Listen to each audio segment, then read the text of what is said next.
So we're taking a look at these four problems because they're laying a nice foundation for what we're doing later today. The first one, we're adding them. Remember that in order to add fractions, we need a common denominator. Between 6 and 4, I'm going to make both of those into a 12. That seems like the smallest number I can make them both into. It's not the only way to do it. You could have gone 24, but you would have had some reducing to do more. A little side note here. Notice that this is how I first write my fractions with my common denominator. I just write the empty top over 12 plus the empty one over 12. That way it helps to remember that now I say, what do I do to the 6 to get 12? I multiply it by 2, and whatever I do to the bottom, I have to do to the top, of course, and so 2 times 5 gives me 10. Tells me not to just carry the 5 down. Do the same thing with the 4. In order to turn the 4 into 12, I multiply it by 3, so I multiply the top by 3 as well, which gives me 9. And so then I can go ahead and turn it into 19 twelfths, which for today's purposes, I'm just going to leave there because it doesn't reduce at all, and I'm not going to worry about the mixed number right now because we're not going to be using the mixed numbers today.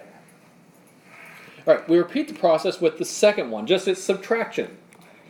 That means the start of it actually looks exactly the same, getting the common denominator and what all that is. The only difference is that when I subtract instead of add. So I get 1/12. Remember that since I needed a common denominator, it stays the same. Anytime in math, two things have to be the same, it's because they're going to stay the same. All right, then multiplication. Multiplication, that's the easy one. Multiplication is the one where you just multiply straight across the top and straight across the bottom. This one does reduce though, and yes, I do want it reduced. Notice I can divide both 15 and 24 by 3. So if I divide 15 by 3, I get 5. 24 divided by 3 gives me 8. So the final answer there is 5/8. Division is the one sometimes we get a little rusty on, or some people have developed little alternate methods for remembering it. There's even some people that will look at a multiplication problem and they'll do it like this. I don't like that. I don't want to see that because it's going to lead you into trouble. Because there is a valid way to do it using that visualization with division, but you first will be mixing it up with solving a proportion where we cross multiply, and there's a chance you'll actually end up with your fraction answer being upside down. So instead, the way we remember it is that we multiply by the reciprocal. So in other words, we change the division to multiplication, and I flip the second fraction. That's the reciprocal part. And it is always the second fraction. No matter what, we always flip the second one. And now it's a multiplication problem, so I multiply straight across the top and straight across the bottom, and then look to reduce any way I can. Final answer is 10/9. So the reason why we're going through these problems, these nice, easy fraction problems here at the start, is because we're going to be introducing a little bit more complexity to our fractions today. Notice all of these involve x's. Well, we're going to be dealing with a lot of fractions that involve x's today. Let's see how these would work. All right, and so our basic process for doing each of these problems doesn't change. We still have to have the same basic idea. So like for instance, with this first one, I'm adding fractions. Well, if I'm adding fractions, I need to get a common denominator, and between the 6 and the 4, a good common denominator would still be 12. And so I still am using the same process. What do I do to 6 to make it into 12? I multiply by 2. So I have to multiply the top by 2 as well. So that becomes 10/12, just like it did the first time. On the second fraction, 4 times 3 would give me 12. So I have to multiply the top by 3 as well. Notice this is where things start getting interesting. That means the top of that fraction is now 3x. I now can go ahead and add my fractions. Remember that when we add fractions, I need a common denominator because the denominator stays the same. And now I add the tops. Well, to do 10 plus 3x, they're not like terms, so I can't combine them into a single term. All I can do is just make it into 10 plus 3x. And just leave them as being added like that. That one's done. On to the second one. So in the second one, I again need to have a common denominator before I can do that subtraction. Well, one of my denominators is 6, the other one is x. I need them to both be the same. Well, the only thing I can make them both into is actually 6x. If you have two denominators that share nothing in common, you can always get a common denominator by multiplying them by each other. And so that's how I can get the 6x there.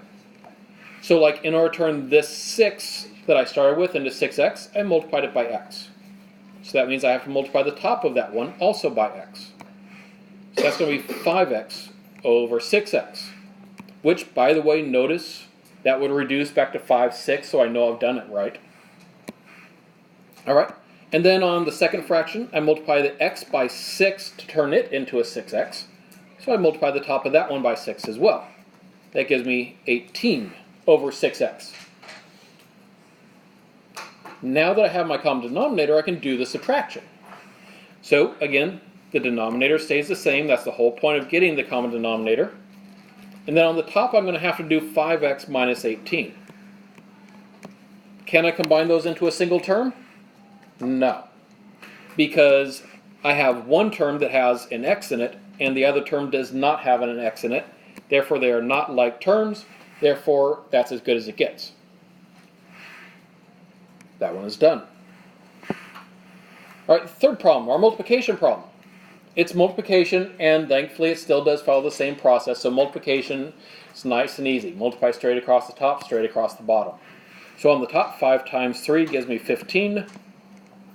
On the bottom, x times 4 gives me 4x. And that doesn't reduce or anything, it's done.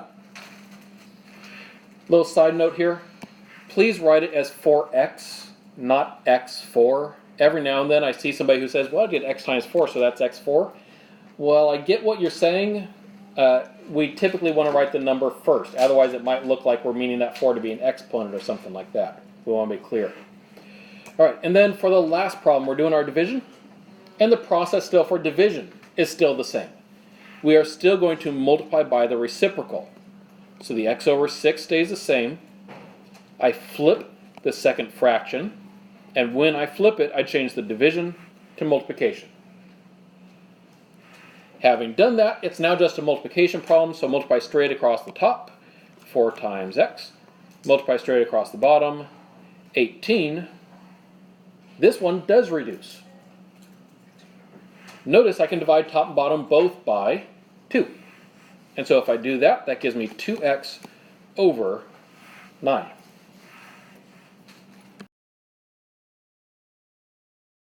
So now we're going to focus on the reducing part of it, because you might have been wondering on some of those previous ones, can I reduce that? How much can we reduce them? Both of these problems can be reduced. And in order to reduce, think about what we're doing. If I'm going to reduce a fraction, I am dividing everything on the top and everything on the bottom by the same number, variable, whatever it is. Well, you notice some little subtlety in what I just said? I said we have to divide everything on the top and bottom by that. That means that for instance, in this case, I have to be able to divide the 24, the 12x, and the 16 all by the same thing in order for us to reduce that. And so this one does reduce then. What can I divide all of 24, 12, and 16 by? 4, yes, 4 is my winner. So I'm going to divide everything on the top and bottom by 4. Doing that will give me a 6 on the top. 12x divided by 4 would give me 3x. 16 divided by 4 gives me 4. And at this point, usually the question then is, well, can't we reduce it further? For instance, can't I divide both of those by 3? I can, but I can't reduce it that way because I can't divide the 4 by 3.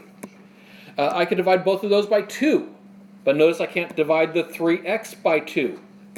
And so this is actually the totally simplified form. That's as good as it gets. So anytime something is separated by addition or subtraction, it separates the terms, and every term must be divisible by the same thing. All right, and having done that one, we look at our second fraction now. We look to see what can I divide out of everything on both the top and the bottom. Well, notice I can divide every single one of those terms. These are the 3 that I'm looking at here. by 5. And so if I divide all 3 of those by 5, I should be getting an answer of 3x minus 6 over 4. And notice again, that does not reduce any further, because again, there's nothing I can divide into both 3x, 6, and 4, because it would have to go into all 3 of those. So now we're going to continue with it. It's all just variations on the same thing at this point. It's just they're going to start looking more complicated as we go. So we're going to simplify this. In other words, we're going to add these 2 fractions. Well, in order to add fractions, of course, we need a common denominator. Luckily, in this one, we already have a common denominator.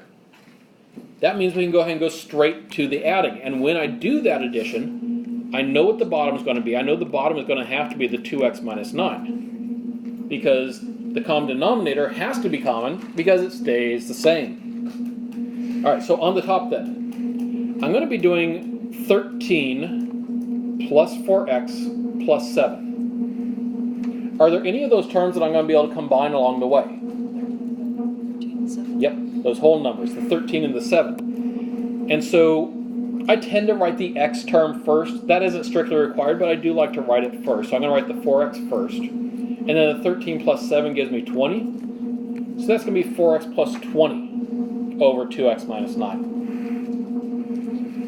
All right, seeing that, can I reduce that? Is there anything that I can divide out of 4x, 20, 2x, and 9? No. It would have to go into all 4 of them in this case. And since there isn't anything that goes into all 4, it does not reduce. We are done. All right, now for this one, we're multiplying. Okay, so do I need a common denominator here? No, we don't. We're multiplying. Remember, I only need that if we're adding or subtracting. Okay, so then I can go ahead and start multiplying straight away here. So on the top then, that's going to give me 3 times 5, which is 15. And on the bottom, I'm going to write it out the slightly long way first. You might find this beneficial to do in the long run as well to help you remember. I'm multiplying the whole x plus 2 times 4. That means I have to distribute the 4 into the parentheses. And so, okay, then, that means that in order to do that, I do the 4 multiplied into the x. That gives me 4x. I take the 4 and multiply it into the 2. That gives me 8. All right, does that reduce it all? No, because there's nothing I can divide into all the 15, the 4x, and into the 8. So that is our final answer. As you get doing these, just remember that that 4 has to multiply into the whole x plus 2. All right, so then, in order to do this problem, we of course first have to remember how to do the division. Remember, division means multiply by the reciprocal. Or in other words, flip the second fraction and change it to multiplication. Having done that, multiply straight across the top, straight across the bottom. Remember that the 5 on the bottom distributes to both the x and the 2, giving us 12 over 5x plus 10. Does that reduce? No, because there's nothing I can divide out of all of 12, 5x, and 10.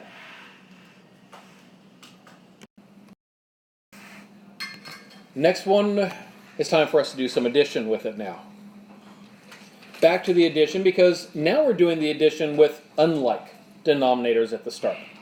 We did one earlier where they started out the same denominator. That made life easy. This one, they're not like at the start, so we're going to have to make them like each other. Now, the thing that I need to get through here and try to emphasize right at the start is that there's nothing you can do to like just make this into x plus 4 and this into like x plus 4. There's nothing you can do to accomplish that. It's impossible. Because that would require adding something to the top and bottom of a fraction. But we can't add the same thing to the top and bottom of a fraction and have it actually equal anything useful. For instance, I'm just going to give you an example to prove that point. If I take 1/2 If I add something to the top and bottom, like let's say I add 3 to both the top and the bottom, I'd get 4/5. Does that equal 1/2? No. So I cannot just add something to the top and bottom. It has to be done by multiplying. That's the only way. And so knowing that, if I'm going to get a common denominator here, the only way I can get a common denominator between the x plus 2 and the 4 is by multiplying them by each other. And so that means I have to multiply this first fraction, top and bottom, by 4. And it means I have to multiply this second fraction, top and bottom, because always top and bottom the same thing, by the x plus 2.